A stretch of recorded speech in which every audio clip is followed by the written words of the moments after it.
अमन, विकास और रिया 3 दोस्त थे जो हमेशा रोमांचक जगहों पर घूमने का शौक रखते थे।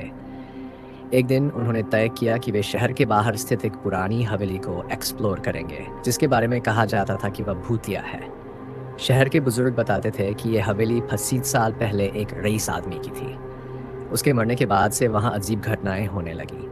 कुछ लोग वहाँ गए लेकिन कभी लौट कर नहीं आए।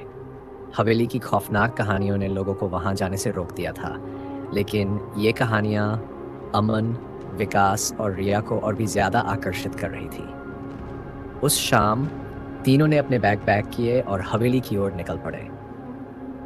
रास्ते में अंधेरा बढ़ता जा रहा था और हवेली के पास पहुंचते पहुंचते चारों तरफ घना सन्नाटा छा गया। हवेली के बड़े बड़े काले दरवाजे, टूटी खिड़कियां और बेतरतीब पेड़ों ने माहौल को और भी डरावना बना दिया था। अमन ने कहा, चलो अंदर चलते हैं, देखते हैं कि यहाँ क्या है। विकास थोड़ा हिचकिचाते हुए बोला, क्या हमें सच में अंदर जाना चाहिए? सुना है यहाँ से लोग कभी वापस नहीं लौटे। रिया ने हंसते हुए कहा, अरे डरपोक, ऐसा कुछ नहीं है, चलो मस्ती करते हैं। तीनों ने अपने फोन की टॉर्च ऑन की और धीरे धीरे दरवाजा खोला। अंदर गुप्त अंधेरा था। हर कदम पर पुरानी लकड़ियों की चिड़चिड़ाहट और अजीब सी गंध आ रही थी। तीनों ने तय किया कि वे सबसे पहले नीचे का हिस्सा ही एक्सप्लोर करेंगे। वे जैसे ही ड्राइंग रूम में पहुंचे, उन्हें एक पुरानी पेंटिंग दिखी जिसमें एक आदमी, औरत और एक छोटा बच्चा दिख रहा था। तीनों के चेहरे गंभीर हो गए। विकास ने कहा, यही तो वो परिवार है जिसके बारे में सुना था। रिया ने एक नज़र पेंटिंग पर डाली और बोली, कहते हैं यह आदमी अपने परिवार के साथ यहाँ रहता था। एक दिन सब अचानक गायब हो गए और तभी से यहाँ अजीब घटनाएं होने लगीं। अमन ने हंसते हुए कहा, कहानियां हैं रिया, चलो ऊपर चलते हैं। वे सीढ़ियों से ऊपर जाने लगे, हर कदम पर जैसे हवेली सांसें ले रही थी। ऊपर पहुंचते ही उन्होंने एक कमरा देखा जिसका दरवाजा थोड़ा खुला हुआ था। वे अंदर गए तो वहां सिर्फ एक पुराना बिस्तर और कुछ टूटे फर्नीचर थे। अचानक दरवाजा जोर से बंद हो गया और तीनों चौंक गए। विकास ने हड़बड़ाते हुए कहा, यह क्या था? कोई मजाक कर रहा है? तभी हवा में कुछ सरसराहट हुई। तीनों ने अपने फोन की टॉर्च चारों तरफ घुमाई लेकिन कुछ नजर नहीं आया। तभी एक ठंडी हवा का झोंका आया और रिया के कानों में किसी के बुदबुदाने की आवाज आई, यहाँ से चले जाओ। रिया का चेहरा सफ़ेद पड़ गया। उसने कहा, चलो यहाँ से चलते हैं, मुझे यहाँ बिल्कुल भी ठीक नहीं लग रहा। लेकिन अमन और विकास को अभी भी मजाक लग रहा था। वे हंसते हुए बोले, अरे तुम बेकार में डर रही हो, कुछ नहीं है यहाँ। अचानक एक और कमरे का दरवाज़ा अपने आप खुल गया।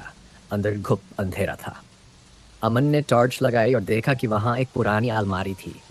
उसने धीरे धीरे अलमारी का दरवाज़ा खोला तो अचानक से एक चमगादड़ निकलकर उनके ऊपर उड़ता हुआ बाहर चला गया। तीनों चौंक गए लेकिन हंसी भी आ गई। तभी अचानक कमरे की खिड़की ज़ोर से खुली और हवाओं का तूफान सा अंदर आने लगा। कमरे के चारों कोनों में अजीब सी हलचल होने लगी। तीनों के कानों में किसी के रोने और चिल्लाने की आवाज़ें आने लगीं। अब तीनों डर गए थे। अमन ने कहा, हमें यहाँ से निकलना चाहिए, कुछ तो गड़बड़ है। वे जैसे ही नीचे जाने लगे, सीढ़ियों से नीचे गिरने की आवाज़ आई। तीनों रुक गए। देखा तो वहाँ कोई नहीं था, लेकिन ऐसा लग रहा था जैसे कोई अदृश्य शक्ति उन्हें नीचे खींचने की कोशिश कर रही हो।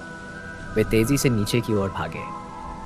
नीचे पहुँचते ही वे मुख्य दरवाजे की ओर दौड़े, लेकिन दरवाज़ा बंद हो गया था। वे दरवाज़ा खोलने की कोशिश करने लगे, लेकिन दरवाज़ा जैसे किसी ने बंद कर दिया हो।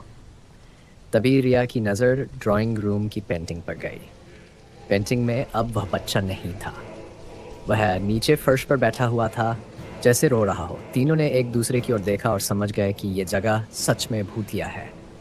तभी कमरे की लाइटें ज़ोर ज़ोर से जलने बुझने लगीं। अचानक एक कोने से एक साया निकला। वह आदमी की आकृति थी जो धीरे धीरे उनकी ओर बढ़ रही थी। अमन ने कांपते हुए कहा, कौन हो तुम? हमें जाने दो।